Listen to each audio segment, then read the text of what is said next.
Hey gang, Zippo. Had a video request to show how a tiller is set up on the tractors, and depending on your mid or rear PTO type, it may be different. But for those who have the large rear PTO, this is how the tiller is hooked up and set up. Now, first things first, leave your lift rod relaxed and insert the top bar into your sleeve hitch. After you get that top bar into the sleeve hitch, you'll want to pin it in place. Put the pin through, put a cotter pin on the bottom of it, hold it in place.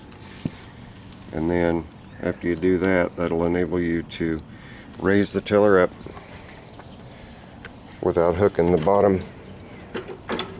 Allows you to raise the tiller up like that. And then the tiller is just going to swing. This also, the lower bracket also just swings. Then you have two pins in the lower bracket, one on either side, and you put your cotter pins on those, clevis pins, cotter pins, on those to hold them in place. Then the tiller is mounted to the tractor. That's it. It takes about a minute.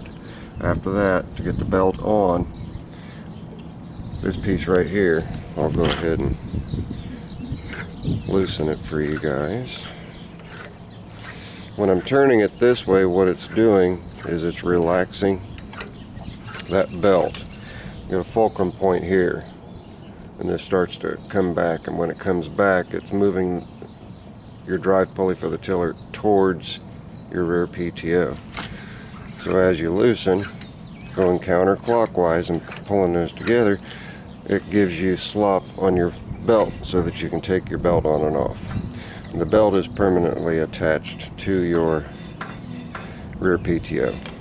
So put it on, just slide it on just like that.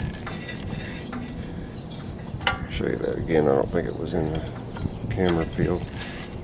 Put it on and then tighten things back down. And when you tighten it, it does not need to be super tight, just enough to where when you're tilling, the tiller won't slip on the belt. You go too tight and you'll have premature wear on your bearings for your rear PTO. So it doesn't need to be super tight. Puts too much stress and strain on everything. So just a little bit tighter. See, that's fine. Doesn't have to be super tight. Just like your starter generator belt. If it's too tight, it'll cause your bearings to fail in your starter generator. So that's how you hook it up and mount it. Now, how does it operate? Well, the rear PTO. The rear PTO is a double slip pulley system on the back with two belts. It's your drive belt coming off the bevel gearbox, and yes, I know it's a 1/2 inch belt in a 5/8 groove. It's been that way for 8 years and it works great. So at the time it was the only belt I had that worked. And then you have the smaller diameter pulley here. Creates a reduction. Okay. So this turns the same speed as this, but because this is a smaller pulley, this one's turning the tiller drive at a different speed. So this is mounted to the back, and it slides onto your sleeve hitch bar, just directly onto the end of the shaft. So you want to clean that shaft off so this will slide on and off easy. Then the only thing that holds the entire rear PTO on is, you can see right here where I'm pointing, you see that nut right there. They show it in the owner's manual as just being another one of these pins. I put a bolt there just to hold it a little more rigid, but you bolt that directly to your rear lift support. That's all that holds that on. And let's go ahead and lower this, raise the seat pan, and we will show the mechanics of what's going on here. So you've got your engagement lever right here, and what the engagement lever does, you can see that idler pulley moving up and down. Via this rod and this compression spring coming down to the mount for your belt guard comes down just below this nut.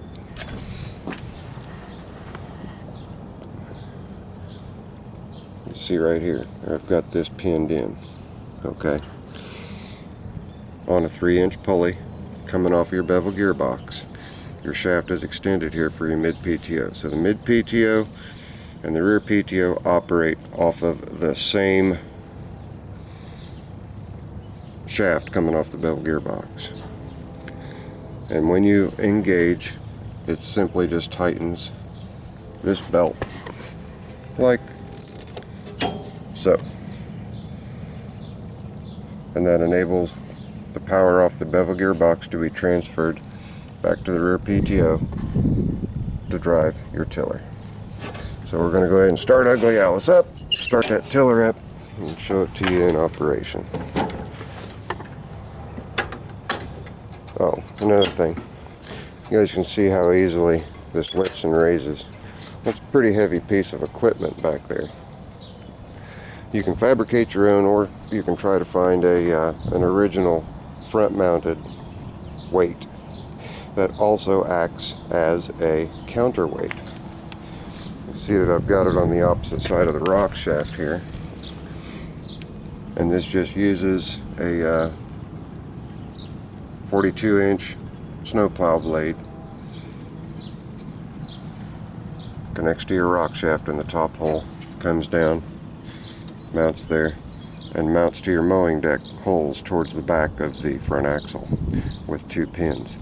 This weight can also be static mounted. It has an extra hole here, and you can see where my thumb is here, there's another hole.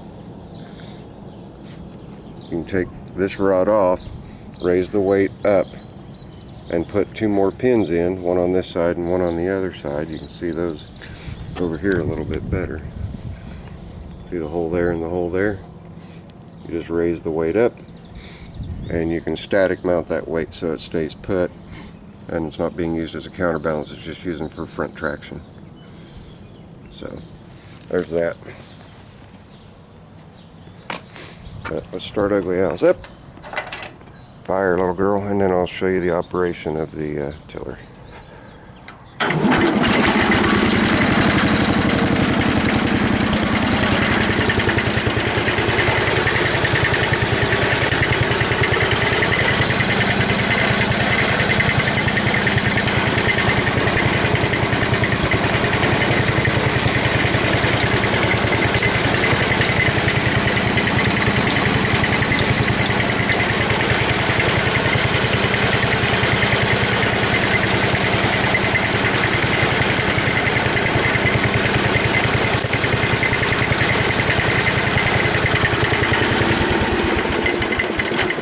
Of course, Ugly Alice just sitting there at an idle, so the tiller's not spinning real fast. Another thing that helps with tilling, if you can get it, is a high-low.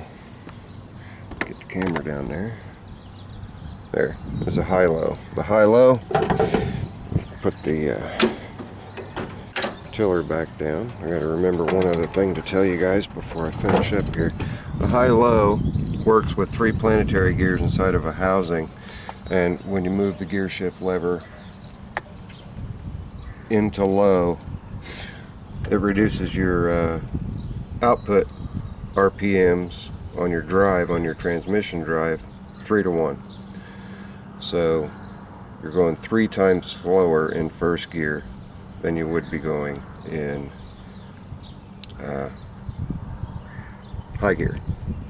So a high-low is real handy to have if you don't have a variable or a hydrostatic tractor that you've got your tiller drive mounted to. And then last but certainly not least, and this is real important, tractors with tillers can produce a runaway. And what is a runaway? Well, Zippo has done it. A runaway is where your lift rod comes all the way back on your quadrant where my foot is and locks on the back edge, kind of like when you're pulling up your front dozer blade and you pull the lift lever all the way back to the point where it locks on the back edge of your shift quadrant. So put a pin in there or a bolt or something in the very last hole to stop this lift arm from locking in the bottom position, because if it locks down here, you want that tiller to be able to float. If you don't do this and that arm comes down and locks,